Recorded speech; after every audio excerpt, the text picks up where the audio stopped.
नमस्कार प्रिय होमिओपाथ बंधुगण। होमिओ हिलिंग्स द्वारा प्रस्तुत यही वीडियो श्रृंखला को आपण मानकु डाक्टर विपिन सामंतरायर सादर स्वागत।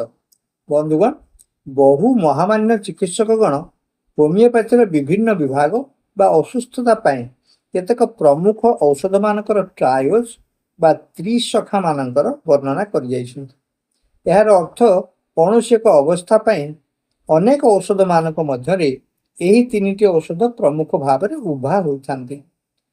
यार माने या नुहे जे यह व्यतीत अन्य औषध मान निर्देशित हेबे नहीं। तेबे मुख्यतः यही तीनिटी औषध आम मान दृष्टि को आसे। यही आलोचना नूतन शिक्षार्थी मानक पथ प्रदर्शक हो पार बोली आशा। एबे आमे आलोचना करिबा ट्रायो ऑफ एंटीसोरिक रेमेडीज।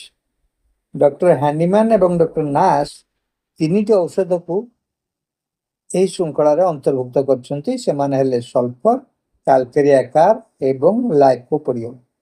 गठन दृष्टि सल्फर लीन एंड थिन होता है, कैलकेरिया मोटा सुटा और लाइकोपोडियम शरीर अपर पार्ट इमासिएटेड एवं लोअर पार्ट सेमीड्रप्सिकल होता है। सल्फर गरम सही पारे ना, कैलकेरिया ठंडा सहे ना एवं लाइकोपोडियम मध्यम गरम सहे ना, ताकू फ्रेश एयर भल लगे। सल्फर परिष्कार परिच्छन्न रुहे ना, गाधोइबा को चाहे ना। कैलकेरिया देह स्थाने स्थाने ठंडा लगे और स्थाने स्थाने प्रचुर झाड़ बाहर, विशेषकर मुंडरू बेसी झाड़ बाहर, ताकू सहजरे ठंडा न। मात्र यह सल्फर और लाइकोपोडियम परी फ्रेश एयर चाहे। सल्फर सर्कुलेशन और स्किन इत्यादि को आक्रांत करुवा बेले कैलकेरिया बोन टिश्यू एवं लाइकोपोडियम हेपाटोबिलियरी सिस्टम तथा डाइजेस्टिव और यूरिनरी सिस्टम पर उपयुक्त होता है। सल्फर वृद्धि समय होची 11 AM, लाइकोर वृद्धि समय होची 4 to 8 PM। लाइको उषुम खाद्य और मीठा खाद्य को पसंद कर। सल्फर, कैलकेरिया और लाइको ये निर्दिष्ट क्रम परस्पर प्रति कम्प्लीमेंटारी होता है। अर्थात प्रथम सल्फर, तापर कैलकेरिया और तापर लाइको व्यवहृत होता है। कैलकेरिया सल्फर पूर्व व्यवहृत होगा उचित नहीं। परवर्ती ट्रायलटी होची elements from thinking about his complaints. एथिरे डॉक्टर नास मतरे तीनिटी औषध अंतर्भुक्त, हेलोनियस, ऑक्सैलिक एसिड एवं लाइकोपर्सिकम। अवश्य अन्य औषध यही लक्षण निर्देशित होता है, यथा मेडोरिनम, कैलकेरिया फॉस एवं पर्सिकम और बाराइटा कार्ब इत्यादि। किंतु आमे यही तीनिटी औषध को स्वतंत्र भाव में आमे आलोचना करबा, जोड़िक हेले हेलोनियस, ऑक्सैलिक एसिड एवं लाइकोपर्सिकम। लाइकोपर्सिकम औषधटीर उच्च रक्तचाप थाए। यार नाक, पाटी, मलद्वार रक्तस्राव होबार लक्षण थाए। एणु रक्तचाप सह उच्च रक्तचाप यही औषध निर्देशित होता है। एथिसह गयटर बा गलगंड मध्य सामिल होता है।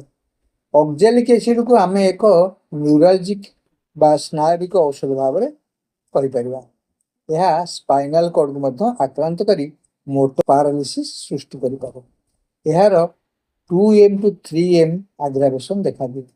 लेफ्ट साइड औषध ये विभिन्न स्पॉट रे पीरियडिकली यार पेन अनुभूत हुए।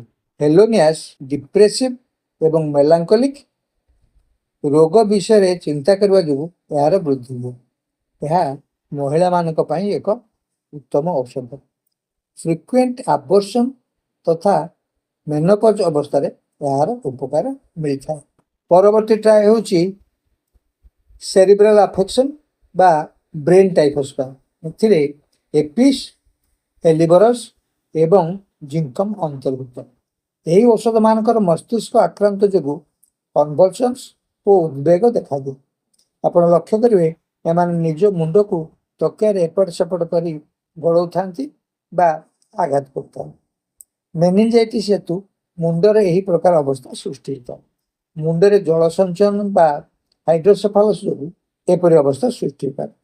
एपिस ब्रेन लक्षण सहित ड्रप्सी बा स्वस्थ अवस्था देखा दिए। ଓ ଏହା ସମ୍ପୂର୍ଣ୍ଣ ତୃଷାହୀନ ହୋଇଥାଏ। ମସ୍ତିଷ୍କ ଲକ୍ଷଣ ସହ ବେଳେବେଳେ ହାତର ବେଢଙ୍ଗ ଅବସ୍ଥା ବା ଆକ୍ୱାର୍ଡନେସ୍ ଦେଖାଦିଏ, ଅର୍ଥାତ୍ ତା ହାତରୁ ଜିନିଷପତ୍ର ଖସି ପଡ଼େ, ସେତେବେଳେ ଏପିସି ଉପଯୋଗୀ ହୁଏ। ଏହା ସହ ପ୍ରାୟ କ୍ରାଇଏନକେଫାଲାଇଟିସ୍ ଥାଏ, ଅର୍ଥାତ୍ ଏକ ତୀବ୍ର ଚିତ୍କାର ମସ୍ତିଷ୍କ ଆକ୍ରାନ୍ତ କ୍ଷେତ୍ରରେ ଲାଗି ରହିଥାଏ, ଯେମିତି ଏହିପରି ଶବ୍ଦ ଆପଣ ଶୁଣିବାକୁ ପାଇବେ। ଏହାର ପ୍ରମୁଖ କଥା ହେଲା ଏହାର ଗରମରୁ ବୃଦ୍ଧି ଓ ଥଣ୍ଡାରୁ ଉପଶମ ଦେଖାଦିଏ ଏବଂ ସମ୍ପୂର୍ଣ୍ଣ ତୃଷାହୀନ ହୋଇଥାଏ। ଏହିପରି ମସ୍ତିଷ୍କ ଆକ୍ରାନ୍ତ କ୍ଷେତ୍ରରେ ଏଲିଭେସରେ ଆମେ ପ୍ରମୁଖ ଭାବରେ ସେନ୍ସୋରିୟସ୍ ଡିପ୍ରେସନ୍ ପାଉ। ଏହାର ଅର୍ଥ ହେଲା ଆମର ଜ୍ଞାନେନ୍ଦ୍ରିୟ ମାନଙ୍କର ବିଶୃଙ୍ଖଳା ଦେଖାଦିଏ, ଅର୍ଥାତ୍ ଶୁଣିବା, ସ୍ପର୍ଶ, ଦେଖିବା, ସ୍ୱାଦ ବାରିବା ଏବଂ ଘ୍ରାଣ ଶକ୍ତିର ହ୍ରାସ ଦେଖାଦିଏ। ଏହାକୁ ଆମେ ସେନ୍ସୋରିଆଲ ଡିପ୍ରେସନ୍ ବୋଲି କହିପାରିବା। ଏହାର 4 to 8 PM ଆଗ୍ରାଭେସନ୍ ଦେଖାଦିଏ। ଏହାର ପ୍ରଚୁର ତୃଷା କିନ୍ତୁ ଥାଏ, ଯାହାକି ଏପିସିର ବିପରୀତ। ଜିଙ୍କମ୍ ମେଟାଲିକମର ନର୍ଭସ୍ ସିଷ୍ଟମ ଆକ୍ରାନ୍ତ ହୁଏ ଓ ବ୍ରେନ୍ ଫାକ୍ ଦେଖାଯାଏ, ଅର୍ଥାତ୍ ମସ୍ତିଷ୍କ ଦୁର୍ବଳତା ହେତୁ ସେ ସଠିକ୍ ଭାବରେ ବୁଝିପାରେ ନା କିମ୍ବା ସ୍ମରଣ ରଖିପାରେ ନା। ଏଥିପାଇଁ ଆପଣ ପଚାରୁଥିବା ପ୍ରଶ୍ନର ଉତ୍ତର ଦେବା ପୂର୍ବରୁ ସେ ପୁଣି ପ୍ରଶ୍ନଟିକୁ ଦୋହରାଇଥାଏ। ଯଥା ଆପଣ ଯଦି ପଚାରିବେ ତମ ନାଁ କ'ଣ, ସେ କହିବ ତମ ନାଁ କ'ଣ? ହଁ ହଁ, ମୋ ନାଁ ହେଉଛି ଅମୁକ। ଏହି ସ୍ନାୟବିକ କାରଣରୁ ଅତ୍ୟନ୍ତ ଦୁର୍ବଳତା ତାର ଅନୁଭବ ହୁଏ। ପାଦରେ ଅହରହ ଫିଡଜେଟି ବା ଅସ୍ଥିର ଭାବ ହେତୁ ପାଦକୁ ସେ ଅସ୍ଥିର ଭାବରେ ଏପଟ ସେପଟ କରିବାକୁ ବାଧ୍ୟ ହୋଇଥାଏ। ଏହାର ଅନ୍ୟ ଏକ ଲକ୍ଷଣ ହେଉଛି ଏହା ଅତ୍ୟନ୍ତ କ୍ଷୁଧାର୍ତ। ସଲଫର ପରି ଏହା କ୍ଷୁଧା 11ଟା ବେଳକୁ ବୃଦ୍ଧି ପାଏ ଏବଂ ଏହା କ୍ରମାଗତ ଖାଇବାକୁ ଇଚ୍ଛା କରେ। ମାଂସପେଶୀ ଗୁଡ଼ିକରେ ଏହାର ଆକ୍ଷେପ ଦେଖାଦିଏ। ଏବେ ଆସିବା ଟ୍ରାୟୋ ଅଫ୍ କଲେରା ରିମେଡିଜ୍। ବନ୍ଧୁଗଣ, ପୂର୍ବ ପରି ଏବେ ଆମେ ଆଉ କଲେରା ବା ବିଶୁଚିକା ରୋଗ ଦେଖିବାକୁ ପାଉନା। ପିଲାଦିନେ ଆମେ ଶୁଣିଛୁ କଲେରାକୁ ମହାମାରୀ ରୋଗ ଭାବରେ ଗଣାଯାଉଥିଲା ଏବଂ ଏହାର ଆକ୍ରାନ୍ତ ହେତୁ ଗୋଟିଏ ଗୋଟିଏ ଗ୍ରାମରେ ଅନେକ ଲୋକ ମୃତ୍ୟୁବରଣ କରୁଥିଲେ। ଏହା ଜଳବାହିତ ରୋଗ ହେଇଥିବା ହେତୁ ନିକଟସ୍ଥ ବ୍ୟାପକ ଅଞ୍ଚଳକୁ ଆକ୍ରାନ୍ତ କରୁଥିଲା। ଏହି ରୋଗରେ ପ୍ରଚୁର ପତଳା ପରିମାଣର ମଳ ଓ ବମନ ହେତୁ ଡିହାଇଡ୍ରେସନ୍ ଯୋଗୁଁ ଅନେକ ଲୋକ ମରୁଥିଲେ। ଚିକିତ୍ସା ବିଜ୍ଞାନର ଅଗ୍ରଗତି ଫଳରେ ଏବଂ ସଚେତନତା ହେତୁ ବର୍ତ୍ତମାନ ଏହି ସଙ୍କଟ ଆଉ ଦେଖାଯାଉ ନାହିଁ। ପତଳା ଝାଡ଼ା ହେବା ମାତ୍ରେ ORS ବା ଓରାଲ ଡିହାଇଡ୍ରେସନ୍ ସଲ୍ୟୁସନ୍ କିମ୍ବା ଇଣ୍ଟ୍ରାଭେନସ୍ ସାଲାଇନ୍ ପ୍ରୟୋଗ ଦ୍ୱାରା ରୋଗୀର ଡିହାଇଡ୍ରେସନ୍କୁ ଆୟତ୍ତ କରି ବିପଦକୁ ଟାଳି ଦିଆଯାଉଛି। ମାତ୍ର ହାନିମାନଙ୍କ ସମୟରେ ଯେଉଁ 3ଟି ଔଷଧ କଲେରା ପାଇଁ ଅତ୍ୟନ୍ତ ଉପଯୋଗୀ ହେଉଥିଲେ, ସେହି ଟ୍ରାଏ ହେଉଛନ୍ତି କ୍ୟାମ୍ଫର, କ୍ୟୁପ୍ରମେଟ୍ ଏବଂ ଭେରାଟ୍ରମାଲ୍। ଆସନ୍ତୁ ଏମାନଙ୍କର ଲକ୍ଷଣ ସମ୍ପର୍କରେ ଜାଣିନେବା ଓ ଆବଶ୍ୟକ ବେଳେ ଆମେ ଏଗୁଡ଼ିକୁ ପ୍ରୟୋଗ କରିପାରିବା। କ୍ୟାମ୍ଫର ଏହାର ମାତ୍ର ଥରେ ଅଧେ ବା ଅଳ୍ପ ପରିମାଣର ଝାଡ଼ା କିମ୍ବା ବାନ୍ତି ହେଲେ ମଧ୍ୟ ରୋଗୀ ଅତ୍ୟନ୍ତ ଅବସନ୍ନ ହୋଇପଡ଼େ। ଏଣୁ ମନେ ରଖିବେ, ସ୍କାଣ୍ଟି ଡିସଚାର୍ଜ ୱିଥ୍ କୋଲାପ୍ସ ବା ସନ୍ନିପାତ କ୍ଷେତ୍ରରେ ଏହା ଉପଯୋଗୀ ହୁଏ। ଏହାର ଶରୀର ଖୁବ୍ ଥଣ୍ଡା ଲାଗେ, ମାତ୍ର ଏତେ ଥଣ୍ଡା ସତ୍ତ୍ୱେ ସେ ଘୋଡ଼େଇ ହେବାକୁ ଚାହେଁନା ଏବଂ ଥଣ୍ଡା ପାନୀୟ ଇଚ୍ଛା କରେ। କ୍ୟୁପ୍ରମର ଚରିତ୍ରଗତ ଲକ୍ଷଣ ହେଲା ଏହାର କ୍ରାମ୍ପ ବା ପେଶୀ ଆକୁଞ୍ଚନ। ଉଦର ଓ ଗୋଡ଼ ପେଣ୍ଡାରେ ଏହାର କ୍ରାମ୍ପସ୍ ଦେଖାଯାଏ। ପାଟିରେ ମିଠାଳିଆ ତମ୍ବା ପରି ଧାତବ ସ୍ୱାଦ ଏହାର ରହିଥାଏ। ଭେରାଟ୍ରମାଲ୍ କ୍ୟାମ୍ଫରର ବିପରୀତ। ଏହାର ସ୍ରାବ, ମଳ ବା ବାନ୍ତି ପ୍ରଚୁର ପରିମାଣ ହୋଇଥାଏ, ଏଣୁ ଦେହ ଅବସନ୍ନ ହୁଏ ଏବଂ ଥଣ୍ଡା ପଡ଼ିଯାଏ।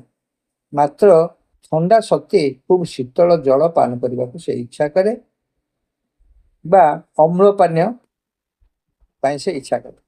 ଏହାର ମଥାରେ ଥଣ୍ଡା ଝାଳ ଦେଖାଦେବା ହେଉଛି ଏହାର ବିଶେଷତ୍ୱ। ଏବେ ଆସନ୍ତୁ ଦେଖିବା ଟ୍ରାୟୋ ଅଫ୍ ବର୍ଣ୍ଣିଂ। ଏଥିରେ ଆର୍ସେନିକ୍ ଆଲବମ୍, ଫସ୍ଫରସ୍ ଓ ସଲଫର ଅନ୍ତର୍ଭୁକ୍ତ।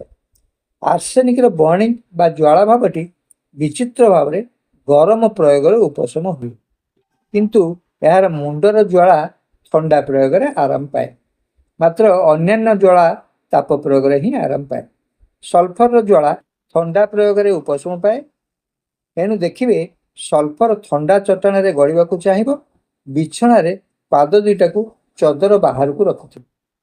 ଫସ୍ଫରସର ଜ୍ୱାଳା ଏହାର ନର୍ଭସ୍ ସିଷ୍ଟମ ଯୋଗୁଁ ଦେଖାଦିଏ। ଏହାର ଜ୍ୱାଳା ସ୍ଥାନେ ସ୍ଥାନେ ଅର୍ଥାତ୍ ଡିଫରେଣ୍ଟ ସ୍ପଟ୍ସରେ ଦେଖାଦିଏ, ଯେପରି ମେରୁଦଣ୍ଡ, ଛାତି ଇତ୍ୟାଦିରେ। କାଲିବାଇକ୍ରମରେ ମଧ୍ୟ ଏହିପରି ସ୍ଥାନେ ସ୍ଥାନେ ବା ସ୍ପଟ୍ରେ ବ୍ୟଥା ଦେଖାଦିଏ। ଫସ୍ଫରସ୍ ଓ ସଲଫରର ଜ୍ୱାଳା ଥଣ୍ଡା ପ୍ରୟୋଗରେ ଉପଶମ ପାଇଲେ ବି ସେମାନଙ୍କର ମଧ୍ୟରେ ତଫାତ୍ ହେଉଛି ସଲଫର ଗ୍ରୀଷ୍ମକାତର ଓ ଫସ୍ଫରସ୍ ହେଉଛି ଶୀତକାତର ବା ଚିଲି ସ୍ୱଭାବର ରୋଗ। ସଲଫରର ଜ୍ୱାଳା କଞ୍ଜେସନ ବା ରକ୍ତ ସଞ୍ଚୟନ ହେତୁ ଉଦ୍ଭୂତ ହୋଇଥିବା ସ୍ଥଳେ ଫସ୍ଫରସର ଜ୍ୱାଳା ରକ୍ତସ୍ରାବ ବା ହିମୋରେଜ ସହ ସମ୍ପୃକ୍ତ ହୋଇଥାଏ। ମାତ୍ର ସଲଫରରେ ସେପରି ରକ୍ତସ୍ରାବ ପ୍ରବଣତା ଦେଖାଦିଏ ନାହିଁ। ଫସ୍ଫରସ ରୋଗୀର ପେଟର ଜ୍ୱାଳା ଖୁବ୍ ଶୀତଳ ଜଳରେ ଉପଶମ ହେବା କଥା ଅତି ଜଣାଶୁଣା କଥା, ଅଥଚ ଆର୍ସେନିକ ଉଷୁମ ପାନୀୟରେ ଖୋଜେ ଓ ତହିଁରୁ ତାକୁ ଉପଶମ ମିଳେ। ବନ୍ଧୁଗଣ, ଆମେମାନେ ହୋମିଓ ଔଷଧ ଗୁଡ଼ିକର କେତେକ ଟ୍ରାୟ ସମ୍ପର୍କରେ ଆଲୋଚନା କଲେ ଏବଂ ଏମାନଙ୍କ ମଧ୍ୟରେ ଥିବା ତଫାତ୍ ଗୁଡ଼ିକୁ ଅନୁଧ୍ୟାନ କଲେ। ଆଶା ଏହି ଔଷଧ ଗୁଡ଼ିକର ସୁନିର୍ବାଚନରେ ଏହି ଆଲୋଚନାଟି କାମରେ ଆସିବ। ଏହିପରି ଆଉ କେତେକ ଟ୍ରାୟ ବିଷୟରେ ପରବର୍ତ୍ତୀ ଅଧ୍ୟାୟମାନଙ୍କରେ ଆମେ ଆଲୋଚନା କରିବା। ଆଶା ଆପଣମାନେ ଚ୍ୟାନେଲଟିକୁ ସବସ୍କ୍ରାଇବ୍ କରିବା ସଙ୍ଗେ ସଙ୍ଗେ ଲାଇକ୍ ଓ ବନ୍ଧୁମାନଙ୍କ ମଧ୍ୟରେ ସେୟାର କରିବେ। ଭିଡ଼ିଓଟିକୁ ଦେଖିଥିବାରୁ ଧନ୍ୟବାଦ। ଆଜି ଏଇଠି ରହୁଛି। ନମସ୍କାର।